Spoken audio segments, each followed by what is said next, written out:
कहानी उस घर की है जहाँ बहू और बेटी को एक माना जाता था, लेकिन फिर।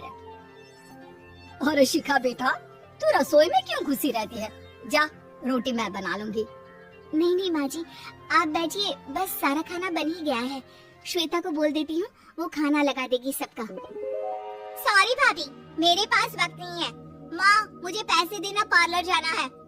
हाँ हाँ चली जाना, भाभी को भी ले जाना। वो भी जाने को बोल रही थी पार्लर, पर पहले ना मदद कर दे उसके खाना लगाने में। देख माँ, वो बहू है, उसे बहू रहने देना। इतना सर पर मत चढ़ा भाभी को। श्वेता, ज्यादा मत बोला कर। बहू और बेटी में कोई फर्क नहीं होता है। जा जाकर काम कर। ननद को माँ का भाभी से इस तरह प्यार करना बिल्कुल अच्छा नहीं लगता। वो बार बार किसी न किसी तरह माँ को भाभी के खिलाफ भड़काती रहती, लेकिन कोई फायदा ना होता। एक रोज, अरे बेटे किशन, जा बहू को कहीं घुमा कर ला। सारा दिन घर में काम करती रहती है। हाँ हाँ माँ, हम लोग जा रहे हैं ना गोवा। अच्छा जी, भाभी ने तो हमें बताया भी नहीं। वैसे तो सारी पंचायत करती है, ये गोवा वाली बात क्यों छुपा गई हमसे? अरे क्योंकि उसे खुद नहीं पता था बहन। मुझे टिकट सस्ती मिल रही थी तो मैंने बुक कर दिया। हाँ शिखा, पैकिंग कर ले, संडे हम जा रहे हैं गोवा। दोपहर में शिखा पैकिंग कर रही थी कि सास आ जाती है। ये क्या बहू, साड़ियाँ? अरे गोवा जा रही है घूमने या फिर शादी में मायके है? माँ जी, ऐसा कुछ है ही नहीं, समझ में नहीं आ रहा क्या रखूं कपड़े में। अरे तेरी और श्वेता की साइज तो एक ही है, उसके कुछ मॉडर्न कपड़े ले ले, आकर लौटा देना। हाँ माँ जी, ये ठीक रहेगा। शिखा श्वेता के पास जाती है और उससे कपड़े मांगती है। ना जी ना, मैं अपने कपड़े ना दूं, वैसे भी फैल जाएंगे मेरे कपड़े, बहुत महंगे वाले हैं। शिखा मुंह लटकाकर कमरे में आ जाती है तो सास कहती है, चल तैयार हो जा, तुझे मैं शॉपिंग करा कर लाती हूँ गोवा की। बस फिर क्या था, सास बहू निकल जाते हैं मार्केट और एक से बढ़कर एक ड्रेस खरीद कर घर आते हैं। पहले बता देती कि नए कपड़े दिलाने वाली है भाभी को, तो मैं अपने ही दे देती ना भाभी को, मुझे दिला देती नए कपड़े। देख श्वेता, परिवार का मतलब सबके साथ रहना होता है, ना कि सिर्फ अपना सोचना। वैसे भी तुझे अच्छे संस्कार सीखने चाहिए। और रही बात कपड़ों की, तो शिखा, आज से घर पर भी तू मॉडर्न कपड़े ही पहनेगी। कोई जरूरत नहीं है ये साड़ी वाड़ी लपेटने की। अब क्या था, घर पर श्वेता और शिखा एक जैसे रहते। एक बार पड़ोसन आती है। अरे बेटा, अपनी माँ को तो बुलाना जरा, बात करनी है। शिखा सास को बताती है और रसोई में चली जाती है। ये आपकी बेटी बहुत बड़ी हो गई है, इसके लिए एक रिश्ता है, कहो तो बता दूं। ये बेटी नहीं बहू है, घर में सब एक जैसा ही रहता है। वैसे मेरी बेटी भी बड़ी हो गई है, कोई रिश्ता हो तो जरूर बताना।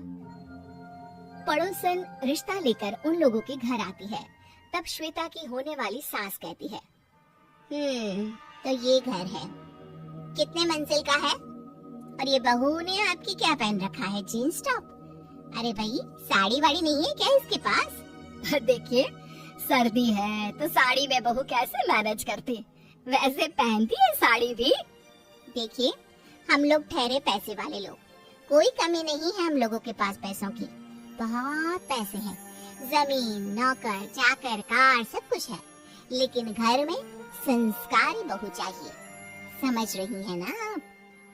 सास कुछ कहती कि श्वेता बोल पड़ती है, हाय रे, नौकर चाकर से लेकर जमीन, कार, पैसा, हाँ हाँ मुझे रिश्ता मंजूर है मुझे। अरे रुक जा श्वेता, मैं बात कर रही हूँ ना।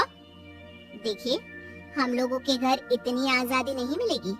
अरे हाँ कर देना माँ, हाँ कर दे जल्दी से। सास क्या करती, बेटी की शादी ऐसे घर में कर देती है जहाँ ना उनके विचार मिलते हैं और ना ही आचार। शादी की बात एक रोज फोन पर, श्वेता बेटा, एक बार घर आ जा, बहुत दिल करता है तुझे देखने का। माँ वो घर पर बहुत काम होता है, कैसे आऊँ? बड़ा घर है लेकिन आने जाने वालों की लाइन ही लगी रहती है। बेटा मैं तो जानती थी उस घर का हाल, लेकिन तू ही नहीं मान रही थी। माँ देख, हर घर का यही हाल है। तेरी बेटी को यहाँ घूंघट हटाने की परमिशन नहीं है और एक तरफ भाभी स्कर्ट पहनकर घूम रही है। बेटा मुझे क्या पता था कि मेरी बेटी को ससुराल के नाम पर पिंजरा मिल जाएगा। अच्छा माँ, फोन रखती हूँ, सास को गर्मा गर्म रोटी खिलानी है। तुम लोगों की तरह नहीं कि एक रोटी बनाओ, एक सब्जी बनाओ, फिर सारा दिन फ्री होकर घूमो। सास फोन तो रख देती है, लेकिन सोच में पड़ जाती है कि एक तरफ बेटी जिसे कोई आजादी नहीं, वहीं दूसरी तरफ बहू जिसे देखकर लगता ही नहीं कि उसकी शादी भी हुई है। अगले रोज। शिखा, अरे ओ शिखा। हाँ माँ, क्या हुआ? कुछ चाहिए आपको? मैं जिम जा रही थी। जिम के कपड़ों में बहू को देखकर सास को घूंघट में अपनी बेटी का ख्याल आता है। देख बहू, घर में बहू की तरह रहा कर। इतने टाइट कपड़े पहनकर जिम जाना पसंद नहीं मुझे। जा जाकर रोटी बना। रोटी? माँ अभी तो शाम के 6 बजे हैं, इस वक्त रोटी? अब क्या मेरे खाने पीने पर भी पहरा है? अरे जब मर्जी तब मैं अपने घर में खा भी नहीं सकती क्या? बहू को अजीब लगता है। वो समझ नहीं पाती कि जो सास कल तक इतनी सपोर्टिव थी, उन्हें अचानक से क्या हो गया। वो किचन में जाती है, गरम रोटी के साथ 2 तरह की सब्जी, रायता, सलाद सब लेकर सास के पास आती है। माँ जी, खाना। इतना सारा खाना? राक्षस समझा है क्या मुझे? रोटी मांगी थी मैंने गर्मा गर्म बस। पर माँ जी, रोटी खाते किससे आप? सब्जी तो बनानी थी ना। अरे भूख मर गई मेरी तेरी बहस से। जा जाकर काम कर अंदर, पूरी रसोई साफ कर। बहू अंदर चली जाती है। थोड़ी देर में श्वेता घर आती है। अरे शिखा जल्दी से चाय ला, पकवान बना, मेरी बेटी आई है। अरे नहीं नहीं माँ, ड्राइवर बाहर खड़ा है। मैं तो घर का कोई सामान खरीदने के बहाने यहाँ आ गई हूँ, मुझे जाना होगा।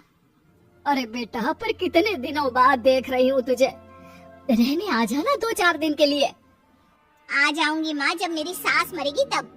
मैं तो रोज मन्नत मानती हूँ कि मेरी सास मर जाए तो अच्छा है। अच्छा चल, जा रही हूँ माँ।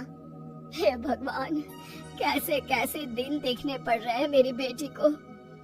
सास अंदर जाती है, जहाँ श्वेता के जिम वाली सहेली का फोन आया होता है। क्या बात है, आज जिम नहीं आई? अरे पता नहीं यार, आज माँ को क्या हो गया अचानक। पर खैर कोई नहीं, लगता नहीं कि मैं अब जिम आ पाऊंगी। शिखा स्पीकर पर बात कर रही थी, जिसे सास सुन रही थी। यार ये सास ना होती ही ऐसी है। मैं तो कहती हूँ बुढ़िया जल्दी मरे और तू आराम से जिए। शिखा को सहेली की बात पर गुस्सा आ जाता है। माँ के मरने की कौन सा बच्चा दुआ मांगता है मोहिनी? आगे से ऐसी बात मेरे सामने मत करना। हमारे घर की शोभा ही माँ है। क्या हुआ जो थोड़ी शक्ति दिखा रही है? उसमें भी कोई ना कोई उनकी भलाई ही होगी।